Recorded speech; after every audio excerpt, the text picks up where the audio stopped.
그 옛날 얘기예요. 한 왕이 소중히 여기는 딸이 있는데 이 딸이 중병에 걸린 거예요.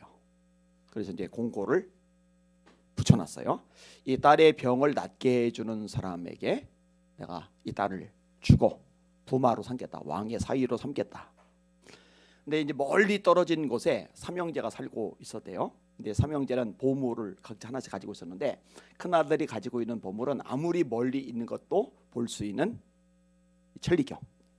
둘째 아들이 가지고 있는 거는 양탄자, 날아다니는 양탄자. 이야기예요, 이야기. 그다음에 세 번째 아들이 가지고 있는 거는 과일인데 이 과일을 먹으면은 병이 나요. 어떤 병이든지. 큰 아들이 이렇게 보다가 왕궁에 붙어 있는 걸 발견한 거예요. 형제들에게 얘기를 해요. 그러면 양탄자 타고 가자고. 양탄자 타고 날아간 거예요. 그래서 막내 아들의 그 과일을 먹여서 이 공주가 살아났어요. 근데 이제 왕이 고민이 생긴 거예요. 요 셋 중에 누구를 사위로 삼아야 되나? 또 이 세 형제도 서로 마음이 있는 거예요. 서로 욕심 있는 거예요. 그러니까 티격태격. 야, 내가 못 봤으면은 이런 일이 있는 줄도 몰랐어. 형, 그리고 야, 내 양탄자 없으면은 여기 못 와. 이 먼 거리에 오다가 시간 지연돼서 공주님 벌써 돌아가셨어. 형, 뭔 소리야? 내가 이 과실을 먹이지 않았으면은 못 살아. 이게 티격태격 하는 거예요. 근데 왕이 이제 고민을 하다가 지혜가 번뜩여요. 그리고 이제 이렇게 얘기를 해요. 큰 아들한테 물어보는 거예요. 첫째한테. 그대는 이 천리경으로 이 먼 곳을 보고서 이 상황을 알고 동생들이 얘기를 해주는데 그 천리경이 좀 어디 있느냐고. 그대로 제가 좀 가지고 있습니다.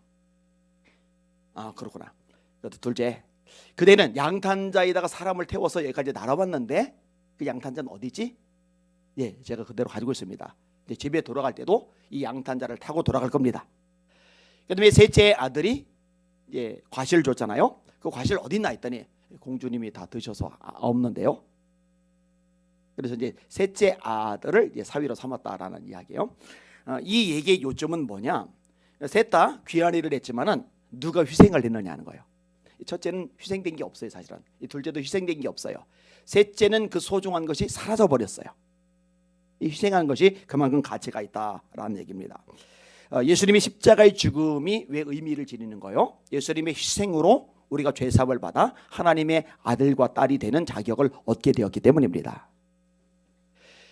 계약대로 그리스도께서 경건하지 않은 자를 위하여 죽으셨도다. 의인을 위하여 죽는 자가 쉽지 않고 선의를 위하여 용감히 죽는 자가 혹시 있거니와 우리가 아직 죄인 되었을 때에 그리스도께서 우리를 위하여 죽으심으로 하나님께서 우리에게 대한 자기의 사랑을 확증하셨느니라. 자, 하나님이 사랑한다라고 말씀하시는데 이 사랑의 확증이 뭐냐? 희생을 통해 드러나는 거예요. 손 놓고 그냥 쳐다만 보는 거예요. 방관하는 거예요. 그럼 믿을 수가 없잖아요, 그죠? 부부간에도 그래요. 남편이 아내를 사랑한대요. 아내가 남편을 사랑한대요. 그런데 희생이 전혀 없어요. 그거 어떻게 믿어요? 말뿐이잖아요. 부모가 자식을 사랑하는 증거가 뭘로 드러나느냐? 자녀를 위한 부모의 희생 속에서 드러나는 거거든요.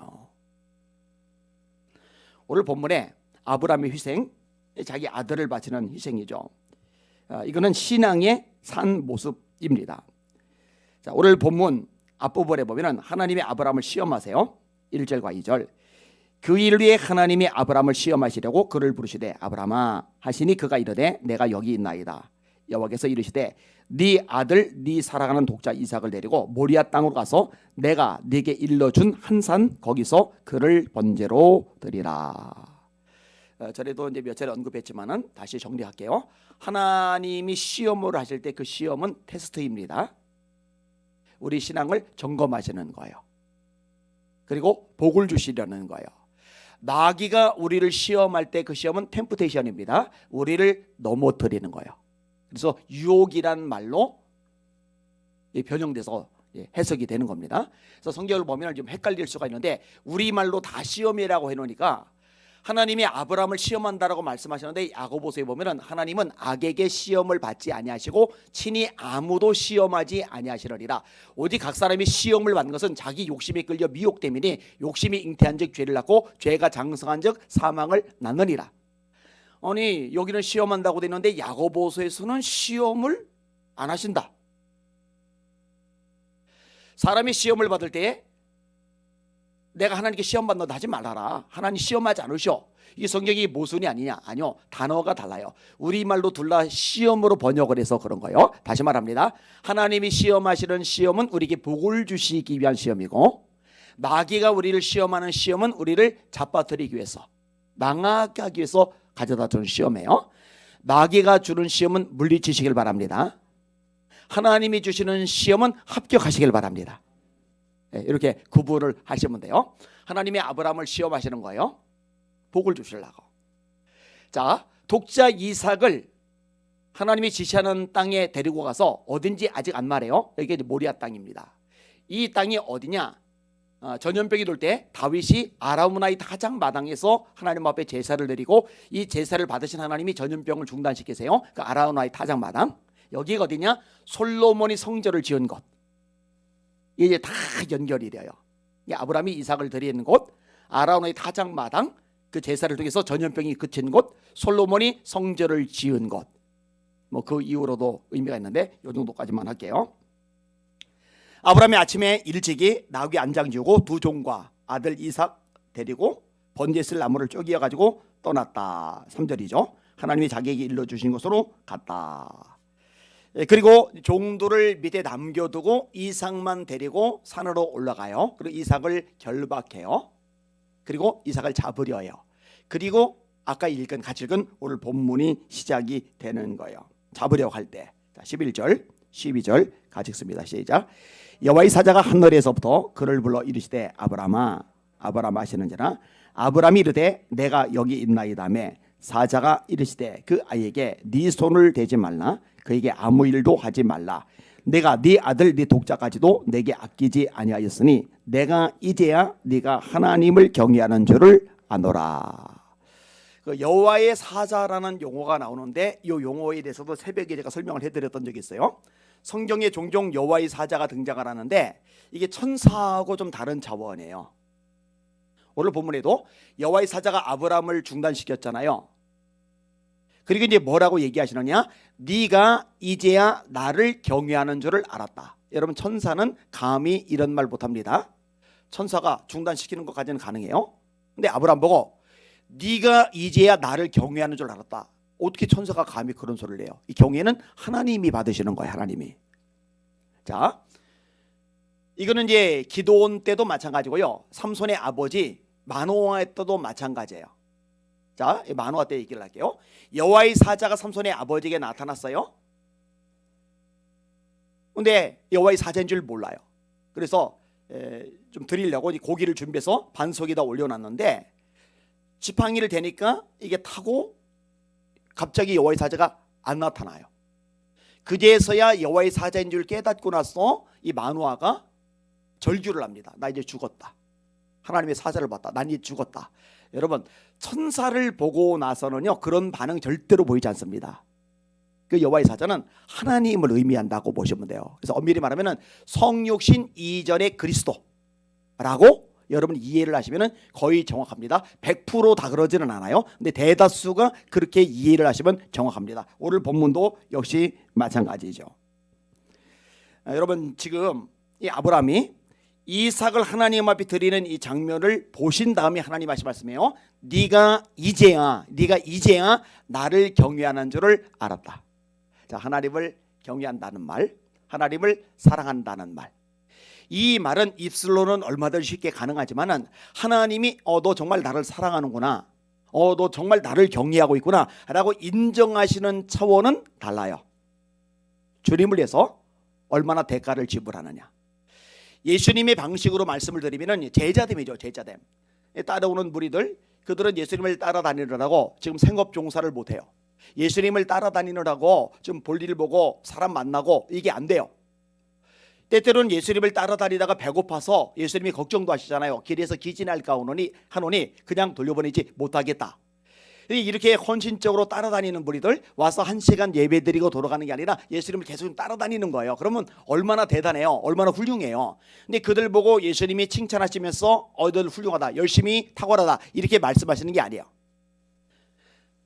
뭐라고 말씀하세요? 나를 따라온 자가 자기 십자가를 지고 따라오지 않으면 능히 나의 제자가 되지 못하리라. 예수님이 인정하시는 거죠. 제자됨. 이 부분도 여러분들에게 여러 차례 반복했어요. 사랑, 제자됨의 증거예요. 열매, 제자됨의 증거예요. 그 다음에 십자가, 제자됨의 증거예요. 자기 소유를 포기하는 거, 제자됨의 증거예요. 이런 구체적인 항목들이 예수님이 말씀하시는 대목 속에서 사복음서에 계속 반복해서 나옵니다. 5가지에서 6가지 정도 정리가 되는 거예요. 이제 그 중에 하나가 뭐냐면 십자가를 지는 거예요. 근데 십자가를 진다고 할 때 십자가를 지는 거는 희생이 들어가지 않으면 불가능하거든요. 이 희생이 들어가지 않는 신앙생활을 하는 사람은 교인은 될 수 있어요. 또 예수님을 영접해서 구원받은 영적 어린아이는 될 수 있어요. 근데 장성한 자, 제자, 하나님이 인정하실 만큼의 신앙인까지는 되지는 못해요. 제가 이 얘기를 끄집어내는 이유가 있어요. 그 세상이요, 가면 갈수록 이기주의적인 세상이 됩니다. 자기중심적인 세상이 됩니다. 그래서 말세 징조를 얘기하면서 자기를 사랑하며, 이 표현이 나와요. 자기를 사랑하며. 이 자기애가 강해요. 몸을 사리는 거예요. 계산하는 거예요. 따지는 거예요. 근데 이런 식의 모습을 가지고는 예수님의 제자까지는 될 수가 없는 거죠. 근데 이 세상의 흐름이 물결이 교회 안에까지 흘러들어왔어요. 세상에요, 목회자들도 어느덧 자꾸 계산하며 이제 몸을 사려요. 부교육자들도 그래요. 교회 성도들도 그래요. 근데 저와 여러분들은 말씀에 서셔서 주님이 원하신다면, 주님이 찾으신다면 기꺼이 희생도 하고 자기 것을 내어놓을 수도 있는 진짜 산 믿음의 주인공들 되시기를 예수님의 이름으로 축원합니다. 요한복음 12장에 예수님이 당신을 묘사하시는 장면이 나와요. 요한복음은 나는 뭐뭐이다. 그래서 나는 세상의 빛이다. 요한복음 9장. 나는 생명의 떡이다. 요한복음 6장. 요한복음 15장 나는 포도나무다. 이런 편이 나와요. 요한복음 10장에는 나는 선한 목자이다. 이 선한 목자라는 말씀을 하시면서 제일 많이 나오는 단어가 있는데요. 나는 양들을 위하여 목숨을 버리노라. 빼앗기는 것이 아니라 버리노라. 버리노라. 예수님이 우리를 사랑하세요. 예수께서 유월절 전에 자기가 세상을 떠나 아버지께로 돌아가실 때가 이른 줄 아시고 세상에 있는 자기 사람들을 사랑하실 때 끝까지 사랑하시리라. 제가 서론 부분의 이야기를 끄집어낼 때 사랑을 말하지만 희생이 따라가지 않으면 그는 입에 발린 말일 뿐이고 진짜 사랑일 수가 없다고 말했잖아요. 예수님이 우리를 사랑하세요. 근데 이 사랑은요, 말뿐의 사랑이 아니라 어떤 사랑이냐? 자기를 내어줄 만큼, 목숨까지 내어줄 만큼의 사랑이거든요. 다시 말해 희생이 담겨진 사랑이거든요. 자, 바울 사도가 예수님을 사랑해요. 얼마나 사랑하느냐? 제가 예전에는 이해를 못했는데 이제는 이해한다고 한 구절이죠. 누구든지 그리스도를 사랑하지 아니하는 자는 저주를 받을지어다. 바울 좀 표현이 난폭하다. 너무 거칠다. 아니, 예수님을 사랑하지 않는 사람은 저주를 받을지어다. 야, 이게 듣는 성도들 찔끔하겠다, 그냥 움찔하겠다, 이 생각이 막 들 만큼. 그런데 지금은 맞아 당연하지. 어떻게 예수님을 사랑하지 않을 수가 있어? 말이 안 되지. 예수님을 사랑할 수밖에 없지. 근데 진짜로 예수님을 사랑한다면은 나와야 되는 모습들이 있는 거예요. 예를 들어서 요한복음 14장 21절입니다. 나의 계명을 가지고 지키는 자라야 나를 사랑하는 자니. 그러니까 사랑한다라고 고백을 하는데 예수님이 진짜 인정하시는 사람, 진짜 나를 사랑하는 사람 뭐냐? 나의 계명을 가지고 지키는 자라야 나를 사랑하는 자리. 나를 사랑하는 자는 나의 아버지께 사랑을 받을 것이요 나도 그를 사랑하여 그에게 나를 나타내리라. 근데 생각해봐요. 하나님의 말씀을 있는 그대로 지키려고 하다 보면요 손해볼 일이 있어요. 희생해야 될 때가 있어요. 대가 지불해야 될 때가 있어요. 그런데 힘든 거 싫어요. 피곤한 거 싫어요. 몸살이는 거예요. 계산하는 거예요. 따지는 거예요. 자꾸 잔머리 굴리는 거예요. 그러면서 입으로는 주님 사랑해요 라고 고백을 하는 거예요. 예수님은 인정 안 하시는 거예요. 그거 아니야. 그거 아니야. 나의 계명을 가지고 지키는 자라야 나를 사랑하는 거야.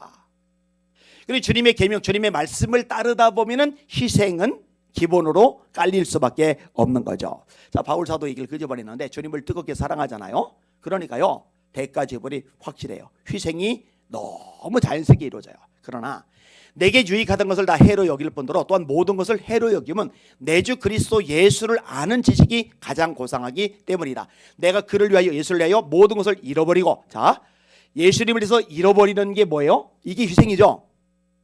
자, 제일 처음에 서론에 얘기했던 거, 양탄자 가진 둘째 아들 안 잃어버렸어요. 망원경 가졌던 첫째 아들 안 잃어버렸어요. 근데 이 과실을 가졌던 이 막내 아들은 그 과실을 잃어버렸어요. 날아갔어요. 희생. 그를 위하여 모든 것을 잃어버리고 배설물로 여기면 그리스도를 얻고 그 안에서 발견되려 함이니. 얼마나 희생합니까? 고린도서 11장에 나오죠. 40에 하나 감한매를 5번 맞아요. 3번 태장하러 맞아요. 일주일을 깊은 가운데 보내요. 돌에 맞아 죽을 뻔해요. 신의 위험, 강도의 위험, 수많은 위험들을 당해요. 그 다음에 여러 번 굶고 춥고 헐벗었노라. 여러 번 굶고 춥고 헐벗었노라. 추운 거 싫어요. 요즘 너무 추워요. 너무 추워. 여러분들은 좀 잠바 입고 계시잖아요. 근데 저는 여기다가 잠바 입고 설교할 수가 없잖아요. 그래서 어떻게 되냐면은 내복을 입고 내복에 추리닝을 입고 추리닝 위에 바지를 더 입었어요. 그래서 지금 걷는 게 좀 불편해요. 근데 이렇게라도 해야 기침이 좀 덜 나오니까. 추운 거 싫어요. 그 다음에 굶는 거 싫어요. 여러분 굶는 거 누가 좋겠어요? 배고파 봐요. 한밤에 배고프면 막 치킨이 날아다니잖아요. 막 헐벗었다. 싫단 말이에요. 근데 왜 이런 일을 겪어야 되느냐? 바울은요 로마 시민권자란 말이에요. 바리새인 집안 사람이란 말이에요. 최고의 학력 소지자란 말이에요. 율법에 박식하단 말이에요. 권력자들이 시림이 두터웠었단 말이에요. 가만히만 있어도 성공 출세, 돈, 명성, 안락하고 보장된 미래가 고속도로 펼쳐듯이 펼쳐지는데 예수님을 만나고 복음을 전하다 보니까 여러 번 굶고 춥고 헐벗는 거예요. 왜? 주님을 사랑하니까. 이 새벽에 여기 오신 여러분들, 그래도 제가 인정할 수밖에 없어요. 저는 새벽 기도자를 정말 존경합니다. 목사인 저도 이 새벽 기도 익숙해지기까지 진짜 오래 걸렸는데 몇 년 전만 해도요, 새벽 기도만 없어도 편하겠다. 지금은 이제 거뜬히 일어나지만 이 참 쉽지 않더라고요.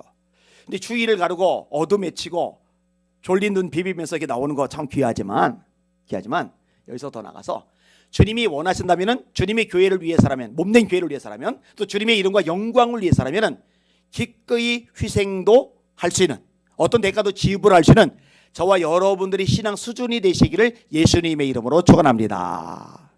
어느 정도까지? 아브라함의 독자 이삭을 바치는 지경까지. 이거는요 자기 목숨을 바치는 것보다 더 어려워요. 내 목이 자식 목숨보다 가벼워요. 자식 목숨이 내 목숨보다 더 무겁습니다. 안 그래요? 부모들은 다 알아요. 부모들은 주를 위한 희생이 기꺼이 나올 수 있는 저 여러분들 되시기를 예수님의 이름으로 축원합니다.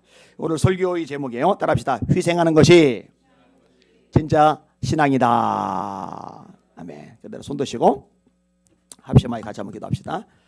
하나님 아버지, 사람과 사람을 비교하면서, 다른 교인과 나를 비교하면서 이 정도면은 열심히 있지, 이 정도면 괜찮지, 이런 생각 접게 하시고, 주님이 원하신다면, 주님을 기쁘시게 할 수 있다면, 주님의 몸된 교회를 위해서라면 기꺼이 대가도 지불하고 희생도 할 수 있는 산 믿음, 산 신앙을 저에게 허락하여 주시옵소서. 그리고 우리 교회 안에 이런 알곡들이 가득하게 하여 주시옵소서. 우리 주여 한번 부르고 합심하여 기도합니다. 주여, 하나님 아버지 감사합니다. 찬양과 존귀와 영광과 경배 받으시길 원합니다. 하나님 아버지, 아브라함에게 요구하신 것, 진짜로 아브라함이 아들을 하나님께 바치고 나서 고통스러워하라고, 그리워하라고, 비참해지라고 하신 게 아닙니다.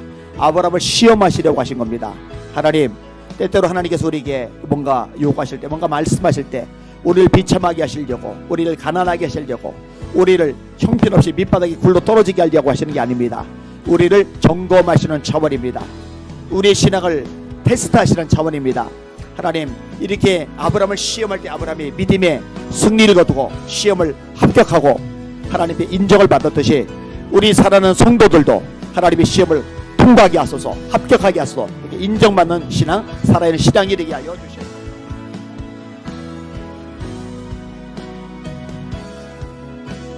하나님 에베마 이로리스몰리 알라 이라리아 로코 이로리케 베마 이스몰리 알라 가이사이스모 이라리 알라 하나님 계산하지 말게 하소서 몸살이지 말게 하소서 이것저것 따지지 말게 하소서 주님이 원하시는 일이라면 주님을 기쁘시게 하시는 일이라면 주님의 몸된 교회에 도움이 되는 일이라면 기꺼이 헌신하며 대가를 지불하는 희생할 줄 아는 우리 모두가 되게 하여 주시옵소서.